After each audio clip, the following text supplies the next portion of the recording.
जय हिंद दोस्तों। अभी हम लोग उपस्थित हैं रोटी बैंक चौतरवा के ऑफिस पे, जो कि मेरे बड़े भैया आदरणीय संस्थापक जी हैं, जो कि आप देख सकते हैं पीछे पोस्टर पर लिखा है रोटी बैंक।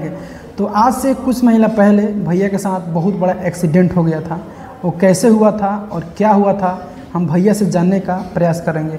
ऐसे तो मैं देख रहा हूँ कि भैया की स्थिति अभी भी सही नहीं है, क्योंकि जो भी भाई का एक्सीडेंट होता है उसमें टाइम लगता है ठीक होने में। क्या भैया? बिल्कुल टाइम तो लगता है उसमें जी। तो सबसे पहले मेरे चैनल में आपका स्वागत है भैया। बहुत बहुत धन्यवाद आपके चैनल को और दर्शकों को मेरा हृदय से प्रणाम है। मैं रोटी बैंक चौतरवा का संस्थापक सह अध्यक्ष विकी गुप्ता हूँ। अभी हमारे साथ एक भाई आए हुए हैं, चनपटिया विधानसभा के अंतर्गत में इनका घर है और ये ब्लॉग बनाते हैं। आज हमसे मेरा हालचाल लेने के लिए और एक वीडियो के माध्यम से मेरा समाचार बताने के लिए और मेरा तबीयत स्वस्थ बताने के लिए ब्लॉग के माध्यम से आए हुए हैं यहाँ पे। जैसे भी मुझे सुनने में आया है कि आपका एक्सीडेंट हो गया था, वो कैसे हो गया था और क्यों हो गया था?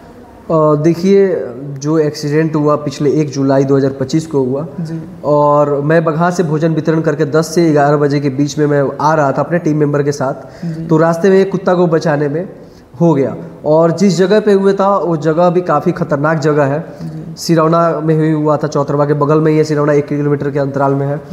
और वहाँ पे ये एक्सीडेंट हुआ। एक्सीडेंट होने के बाद 6 दिन तक हम आईसीयू में भर्ती थे, जहाँ तक हमको होशो हवास नहीं था।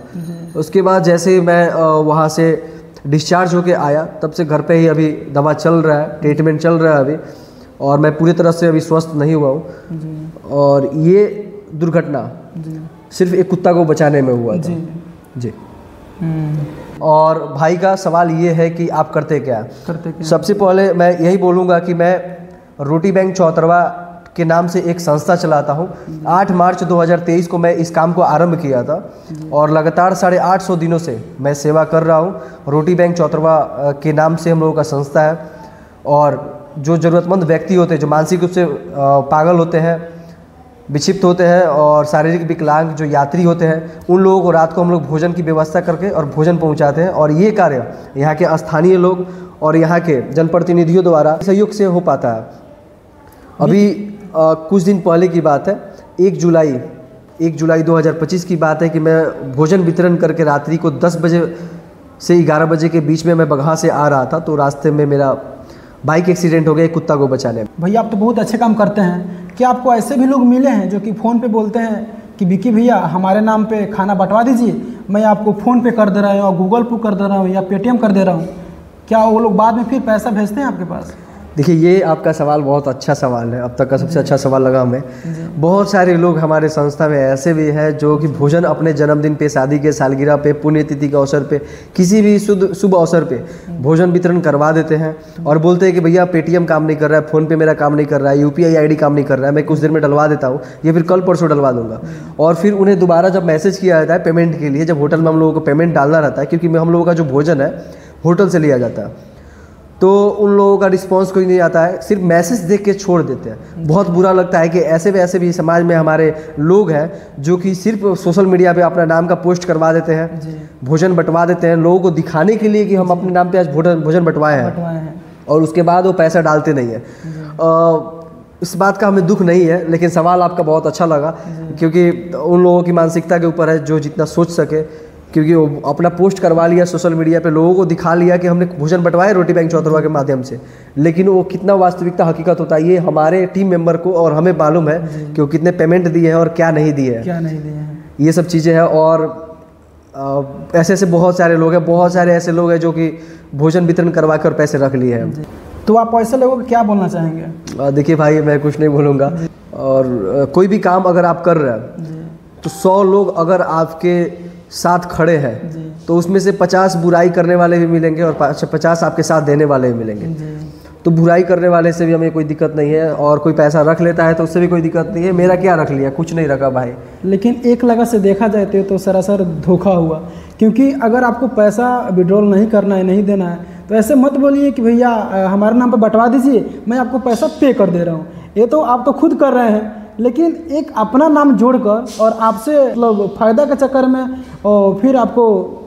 देखिए भाई, ये उनकी मानसिकता है। जी। और कहने के मतलब ये है कि मैं उन्हें व्यक्तिगत कुछ नहीं बोल सकता हूँ, मैं उन्हें भाई के सम्मान मानता हूँ और जब भी उन्हें ज़रूरत रहता है मैं उनके लिए खड़ा रहता हूँ, कोई भी व्यक्ति हो, ठीक है। ये चीज़ें हैं और मैं उन्हें व्यक्तिगत कुछ नहीं बोल रहा हूँ। और दूसरी बात ये कि अगर नहीं देते हैं तो हमें बुरा तो लगता है, लेकिन देखिए हमें बुरा उन्हें बोल के नहीं बताते हैं हम कि बुरा लगा है। भगवान के नज़र में वो सामने दिख रहा होगा कि आप क्या किए हैं। मैं भोजन वितरण करने जाता हूँ, मेरे पास भी काम धाम है, मेरा दुकान है पिताजी का, मैं उस पर रहता भी हूँ।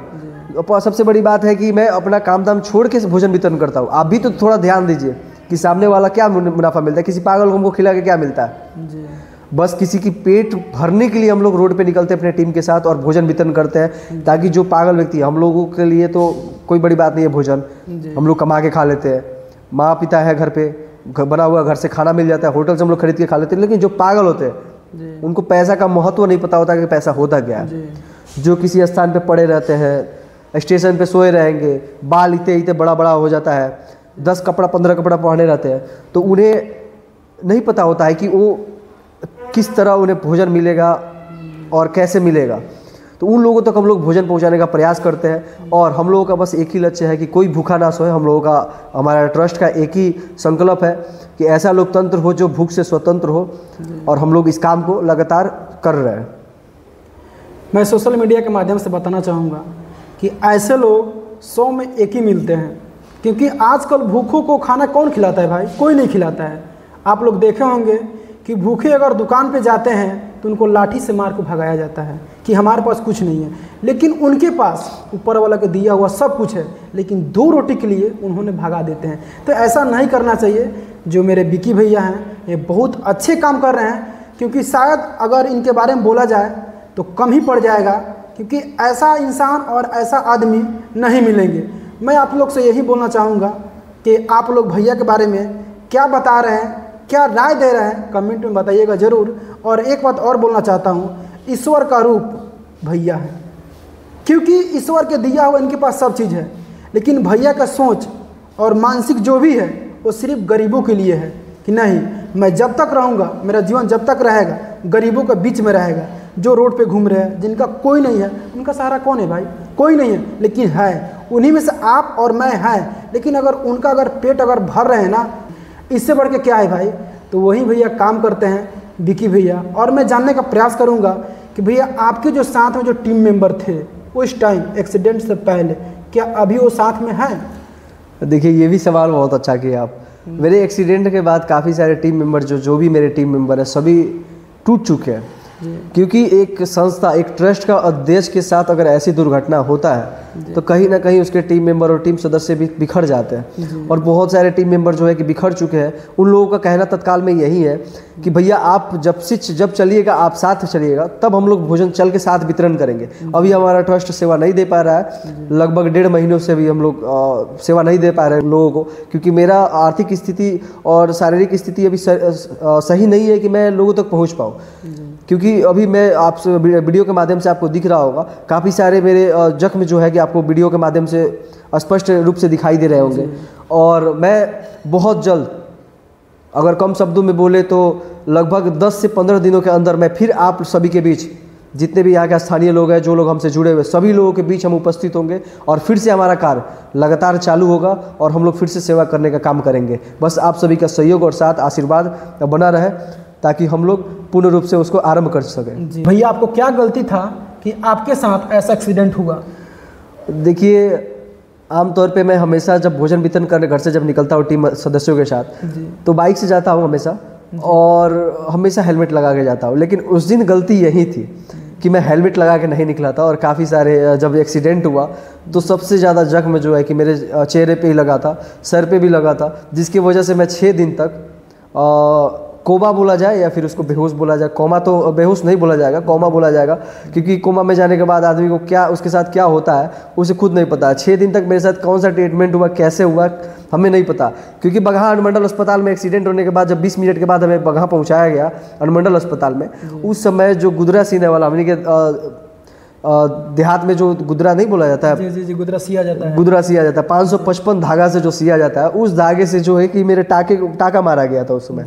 तो मैं उस टाइम मुझे कोई होश हवास नहीं था, और 6 दिन तक हमें कोई होश हवास नहीं था। बघाव अनुमंडल अस्पताल में मेरा ट्रीटमेंट चला, बेतिया गए जीएमसीएच में जाने के बाद वहाँ से रेफर हुए, तो फिर हम गोरखपुर गए, और गोरखपुर में ट्रीटमेंट चला 10 दिन तक। उसके बाद वहाँ से हम थोड़ी बहुत स्वस्थ हो गए और वहाँ से आए हम घर पे।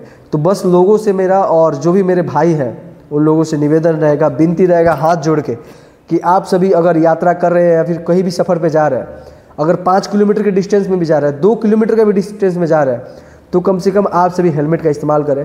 देखिए, आपके हेलमेट लगा देने से आपका सर बचेगा, आपका परिवार बचेगा, आपका परिवार के पास आप उस दिन सुरक्षित घर पहुँचेगा, आपका परिवार उस दिन आपसे खुश रहेगा। और हेलमेट, बहुत सारे युवा जो होते हैं कि हेलमेट इसलिए नहीं लगाते हैं कि उनका बाल बिखर जाएगा, चेहरे नहीं दिखाई देंगे, हीरो नहीं बन पाएंगे रोड पे। तो ये चीज़ मत सोचिए, हीरो हमेशा जीवन में बनना है, लेकिन बाइक चलाते टाइम, यात्रा करते समय, आप जब सफ़र पे हो बाइक पे, तो हेलमेट का उपयोग जरूर करें। बस मैं सभी युवाओं से बोलूँगा कि देखिए, रोड इस समय इतना हाईवे इतना तेज़ चल रहा है, तेज़ गति में, कि कोई भी धीरे चलने की नाम ही नहीं लेता है बाइक से।